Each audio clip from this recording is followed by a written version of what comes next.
ওটাও আমার জান দেখেছি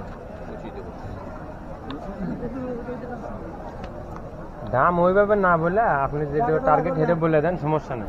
আমার যেটা আমার আমি আসলে কি সত্য কথা বলতে কি আপনি কোন জায়গায় আমি জানি না। আমি শেয়ার করতে পারি আমার সবই হলো কলিগ সিরাজগঞ্জ, আমার মালিকও ছিল। আমি একটু সত্য কথা বলতে কি আমি সেখান থেকে একটু পাইছি। ঠিক আছে আমি আমি তো সেটা বলছি তারপর বলাচ্ছি কেন যে ঠিক আছে আপনার সাথে হয়তো বা যদি আমার না ঠিক আছে পছন্দ হলে 2,500 এটা আমার পছন্দ না তারপর আমি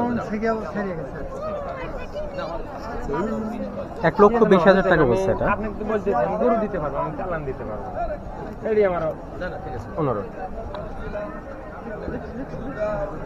আপনার দাম কি? আপনি কি কত হলে ছাড়বেন? আমার দাম 55 হলে ছাড়বো। 55, 1,55,000 এটা তো বোধহয় 5 মনও হবে না।